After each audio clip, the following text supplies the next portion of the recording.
Well, after that reading, maybe I should say thank you for not making excuses in response to your invitation to our feast table today. And also, I really do hope that there isn't anything on the potluck table that would make you recoil and say, "No, Lord, I will not eat what is profane or unclean." If you're afraid of that, we have a moment, you can go. No. As Megan said earlier, I sincerely hope that you feel not only invited, but that you also feel welcome. The pineapple's out, the table's set, the chairs are all here, and we are all gathered, and I want you to feel welcome at our home here at the parsonage, together as a congregation in this community. Because you see, sometimes despite our best efforts, sometimes we make people feel invited and yet still leave them unwelcome. 2 nights ago, I got to hear the story about how my son was invited over to a friend's house. He's not sleeping right up there, is he? He's probably sleeping. He's probably sleeping right in. Hi, Thomas. See, because a couple nights ago, he was invited over to a friend's house. A whole group of them went over, and when they got to the home, his friend said, "Wait a minute, I only asked my mom if 3 could come over. You have to wait outside, and I'll let you in through the window in a few minutes." 3 hours later, he was feeling very unwelcome. 3 hours and having to sleep outside. He was feeling very, very unwelcome. 3 nights ago, a member of our congregation fearfully asked me if they would now have to stop serving in leadership because of their sexual orientation. They suddenly felt unwelcome. You see, there are eternal consequences when the church is unwelcoming. John Pavlovitz says, "I talk to so many people who never feel such comfort in the church, and this is perhaps one of our greatest shared sins. Through omission or excuse or refusal, we are inhospitable places to people. Jesus' openness was seen by many as a liability, perhaps because it was simply threatening to their neatly delineated morality codes. When we make church unwelcoming in our present temporal experience, we run the profound risk of making the gospel and Jesus himself unwelcoming in the future eternal experience." Pavlovitz continues to say, "You may think I'm saying that your theological beliefs don't matter, that deep spiritual convictions don't matter, that this is all just some feel-good kumbaya summer camp religion where anything goes. Well, it is, and it isn't. The idea isn't to abandon your personal convictions, but it also isn't to demand that anyone else share them in order to be in deep, meaningful fellowship with you. And so, as a people called to follow Jesus, we are a people called to build a bigger table. And to pause while aircraft fly overhead. See, Jesus' ministry on earth was distinctly marked by building a bigger table. In contrast, the Pharisees' religion was distinctly marked by a smaller, more elite table. And when Jesus says, "Love your neighbor as yourself," he's calling us to building a bigger table and then making people feel welcome at that table. There's power in building a bigger table, and power in the very gospel, power in setting a bigger table, and power in making people feel welcome. And that power is the very gospel itself. The power of making space for everyone at the table is the very gospel. Jesus extends the table to include the unwelcome and the marginalized.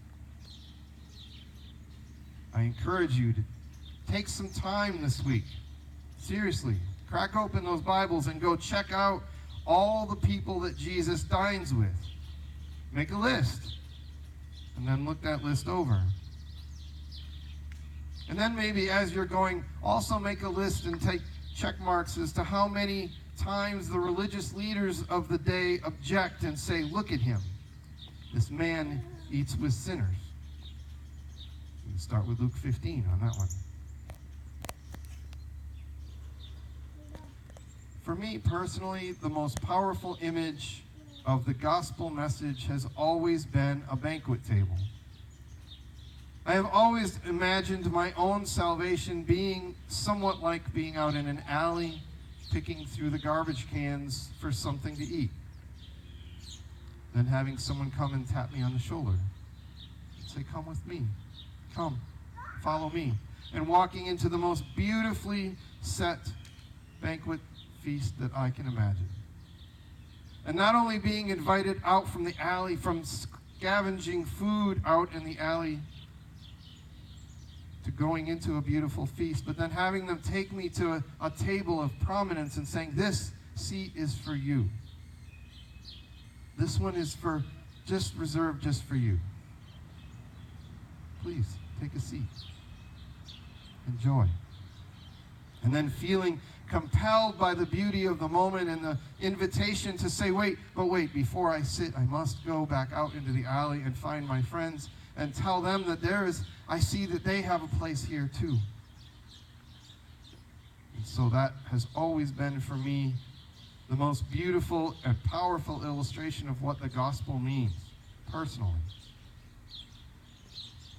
Because you see, even as there are eternal consequences for the church being unwelcoming, there are eternal consequences for the church when it is welcoming.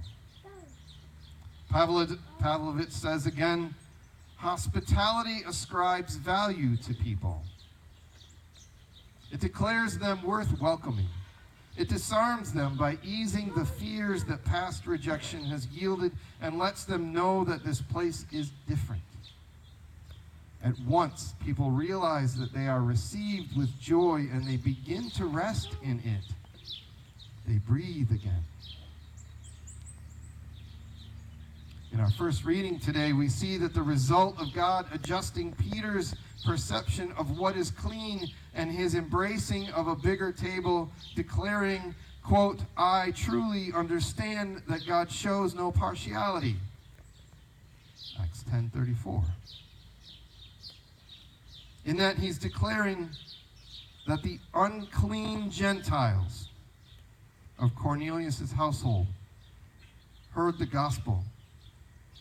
They were filled with the Holy Spirit, and they were baptized, and the church multiplied. We are the descendants, not the forebears, that would be Cornelius and his household. Because of that realization, because of what Peter encountered with God, because God blew open his expectations and told him not to call unclean what God had created, the church expanded from the Hebrews to the Gentiles. And last time I checked, we are all Gentiles here, right?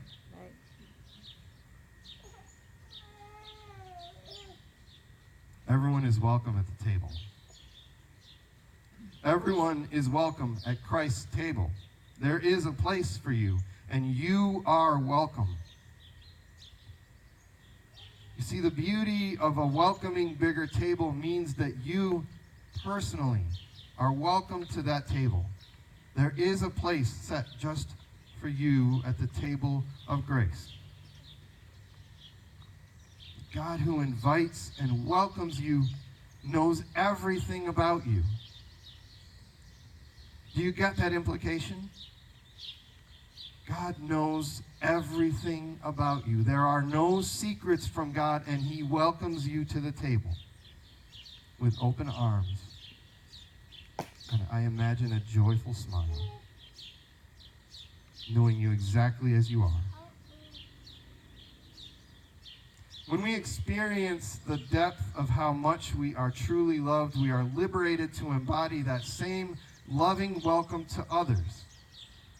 And when others experience the depth of how much they are truly loved, they are liberated to embody that same loving welcome to others as well. And the kingdom of heaven is exponentially grown in degrees and ways that we can barely conceive. And a whole world is liberated into an experience of the now and present kingdom, a precursor, a foretaste of the glory, peace, and joy to come. I don't know about you, but I sense that the world around us today desperately longs for that peace and joy. Do you feel it too? The question is then, will we be courageous and compassionate enough to embody it here in our community today? Will we release our hold on table-shrinking law-keeping that keeps people out in darkness and pain? Will we become living, breathing wellsprings of fresh, life-giving water for a desperately thirsty world? Have you tasted that water yourself? Have you experienced that divine love? Divine love that reaches down into your darkest darkness, wraps its strong and gentle arms around you, lifting you to its comforting and faithfully beating chest, and whispers words of truthful affirmation into your ears. If you've experienced that love, if you have tasted that cool, life-giving water, if you've accepted the invitation and found welcome in your eternal place at the table, then let's throw the gates wide open. Let's chase out the shadows of fear. Let's pull as many chairs as we can to the table of grace. Let's make sure everyone we can feels profoundly welcome. And let's eat.